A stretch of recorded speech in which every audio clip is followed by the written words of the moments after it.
Naalarma si PNP Chief Benamin Acorda Jr. sa mga nawawalang dokumento ng mga pulis na may hinaharap na kaso sa Metro Manila. Baka raw nangyayari rin yan sa mga probinsya. Nasa frontline ng balitang yan si Gio Robles.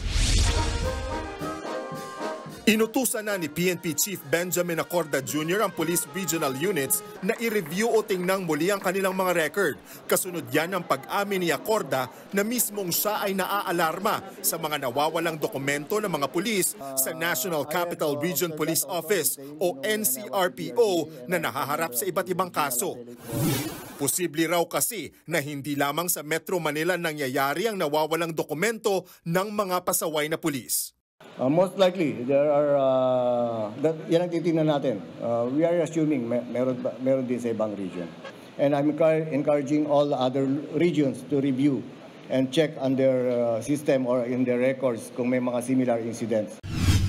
Sabi ni Acorda, bahagi yan ng paglilinis sa hanay ng PNP. Alarming yun. Because if you see, part of our focus agenda is integrity enhancement, and kasama siya is cleansing natin and imposing the right penalty. Kaugnay niyan, kinumpirma ni General Acorda na nasibak na sa serbisyo noon pang Disyembre si Police Lieutenant Colonel Mark Julio Abong. Si Abong ang pulis na nagpaputok ng baril sa isang bar sa Quezon City noong Nobyembre. Well, as of this date, na-serve na sa kanya yung dismissal order. Ibinigay ni Acorda mga update na yan ng pangunahan niya ang pagpapasinaya sa mga bagong equipment ng PNP sa Camp Crame. Umabot ng 485 million pesos ang halaga ng mga bagong gamit ng PNP sa ilalim ng Capability Enhancement Program nito. Kabilang na dyan ang 143 units ng 4x2 patrol jeep at 16 na motorsiklo. Bumili rin ang PNP ng higit 3,000 9mm pistols, 406 na monocular, mahigit 2,600 na tactical vest at lagpas 8,000 na raincoat. Makakatulong daw ang mga bagong equipment sa pagsiguro ng seguridad, lalo na sa mga matataong lugar at tourist destinations.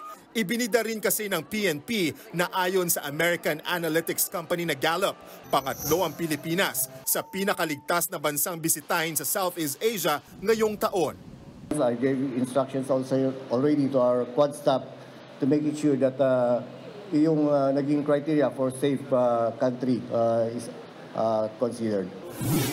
Muli namang pinasinungalingan ni Acorda mga haka-hakang may destabilization plot laban kay Pangulong Bongbong Marcos sa hanay ng PNP. I don't know where that word or that rumor of destabilization came from. Hindi rin daw totoong bawal pumasok sa Camp Crame ang mga retiradong police officials. There's no issuances on that, and there's no basis for us to prevent them from coming here.